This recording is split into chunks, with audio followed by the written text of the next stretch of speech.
이제 때가 되어서 7대접의 재앙이 땅에 부어지게 됩니다.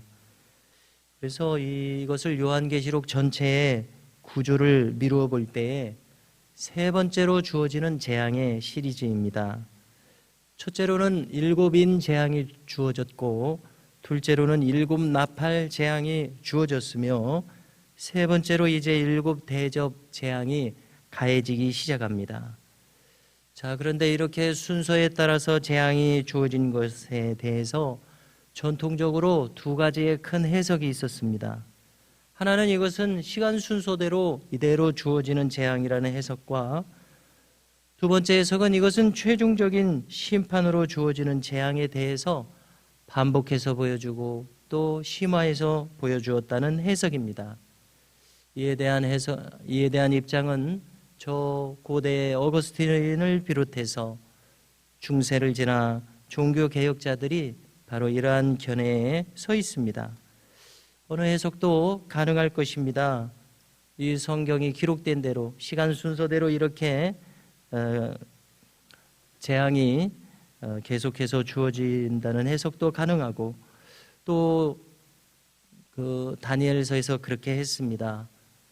여러 가지 다른 환상이 주어졌지만 이것은 똑같은 역사에 대한 그 한 시간에 대한 여러 가지 환상이 주어진 것처럼 계시록도 이미 선례가 있기 때문에 반복해서 주어진다. 어느 해석도 가능할 것입니다마는 성경은 명시적으로 이것이다 이렇게까지 말씀해 주시지는 않습니다. 그러므로 어떤 해석을 또 고집할 필요도 없습니다.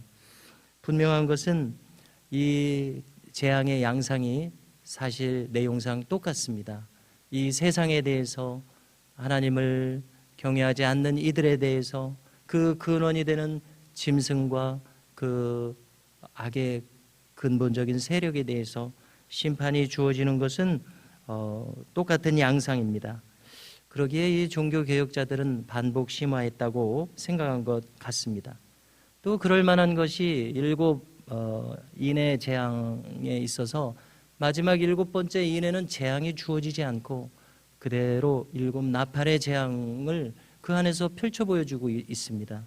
뿐만 아니라 7번째 나팔에서도 그에 대한 재앙이 주어지는 것이 아니라 거기서부터 7대접 재앙이 지금 이제 준비되고 부어지기 때문입니다. 그래서 한 재앙에 속하여 있다, 반복되고 있다 이렇게 보는 것도 가능합니다. 그러나 분명한 것은 더 이상 이제 심판이 유예되지 않는 불가피한 심판으로서 이 재앙이 주어지는 점입니다. 먼저 이 7대접을 땅에 붓는 행동을 보면 이것은 제단에 피를 부어드리는 전제의 의식과 같습니다.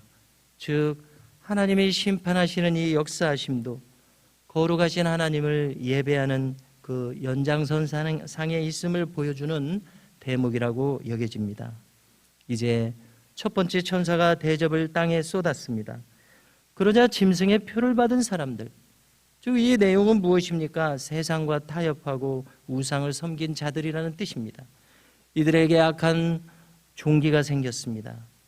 그래서 이것은 상징적인 것일 텐데요, 질병일 수도 있습니다. 물론 그러나 단순한 질병이 아니라 하나님과의 관계가 완전히 무너진 채 살아가는 사람들에 대한 영적인 징벌을 상징한다고 보여집니다. 두 번째로 천사가 대접을 땅에 쏟았습니다. 그러자 놀랍게도 저 바다가 죽은 자의 피같이 되었습니다. 그 안에 모든 생물이 죽었습니다. 상상만 해도 엄청난 재앙입니다. 이것은 생명의 근원이 끊어졌다는 것을 상징적으로 보여줍니다. 인간의 죄와 탐욕이 이 세상의 창조 세계에까지 영향을 미치는 참으로 큰 악한 영향력이 있음을 보여주는 대목이라고 여겨집니다. 세 번째 천사가 대접을 땅에 쏟았습니다. 역시나 놀라운 재앙입니다. 강 전부가 또 물 근원 전부가 피로 변했습니다.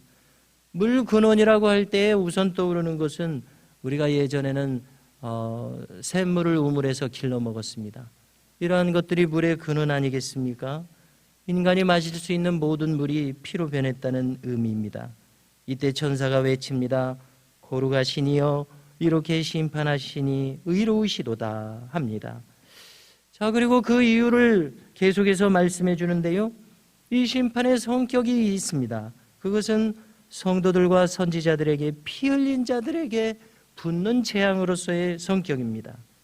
지금까지는 악은 그렇게 크게 심판받지 않았습니다.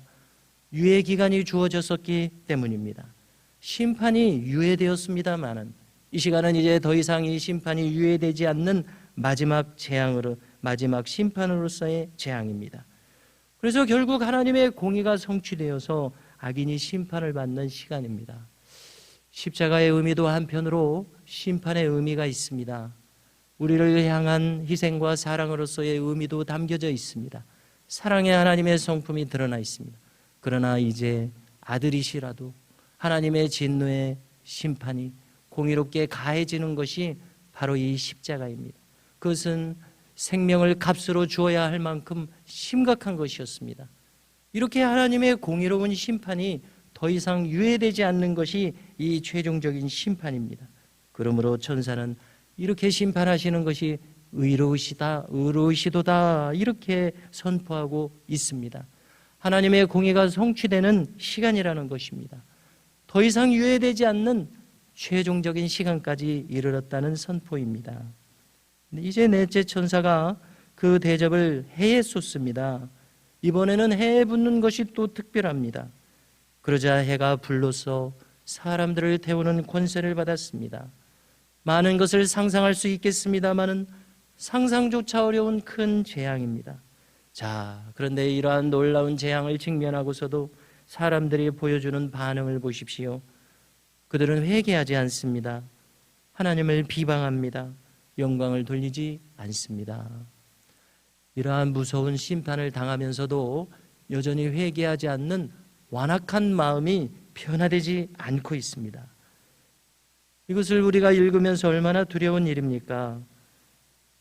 심판이 주어지면서도 동시에 회개의 기회가 주어지고 있었습니다. 그러나 끝내 돌이키지 않는 사람들의 심리를 보여주고 있습니다. 현재를 살아가는 우리도 마찬가지입니다. 시련을 당하였으면 회개해야 마찬가지일 것입니다. 그러나 하나님을 원망하며 죄의 끈을 버리지 않는 이러한 어리석음을 보여줍니다. 큰 질병을 겪었습니다.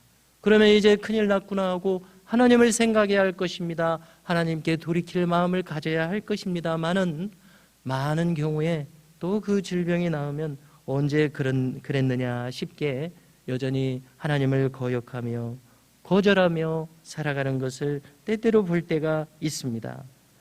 시련 속에서 당연히 회개의 마음을 품어야 할 터인데 그러지 못하더라는 것입니다. 하나님을 원망하기까지 합니다. 그래서 마지막 이 영혼의 회복을 위한 시간마저 놓쳐버립니다. 다섯 번째 대접은 짐승의 왕자에 부어집니다. 즉 악의 중심부에 쏟아집니다. 그래서 그 나라가 어두워지며 사람들은 고통 속에 혀를 깨물기까지 합니다. 그러나 여기서도 여전히 회개하지 않는 모습을 보여주고 있습니다. 이 쏟아진 어둠은 무엇입니까? 방향을 알지 못하는 영적인 혼돈을 가리키고 말씀이 사라져서 양심도 어두워진 시대의 어두운 현상을 상징하고 있습니다. 성도 여러분, 오늘 본문은 우리에게 여전히 성찰의 기회가 있다, 회개의 기회가 있다, 최종적인 심판의 시간에서도 회개하기를 하나님이 바라신다라는 것을 깨우쳐주고 있다고 생각합니다. 하나님의 심판은 참으로 두려운 것입니다. 그것이 유예되지 않는 마지막 심판일 때 더더욱 그렇습니다. 그런데 오늘 본문에서도 이 심판은 경고로서 주어지고 있습니다. 이 메시지를 대하며 겸손하여 지라는 그 기회를 주시는 하나님의 바라시는 바가 여기 나타나 있습니다. 그러므로 오늘 이 본문을 대하면서 우리도 아직 은혜의 기회가 주어지고 있다는 것을 다시금 되새길 수 있기를 바랍니다. 그래서 우리의 할 바가 분명합니다. 그것은 날마다 하나님께 더 가까이 나아가기를 힘쓰는 성도의 길을 계속 가는 것입니다. 또 하나 있습니다. 아직 하나님을 알지 못하고 완악한 중에 있는 이들을 위한 중보의 사명, 또 기회를 얻는 대로 복음을 전하는 사명이 우리에게 있구나라는 것을 다시금 되새기는 이 시간이 될 수 있기를 바랍니다.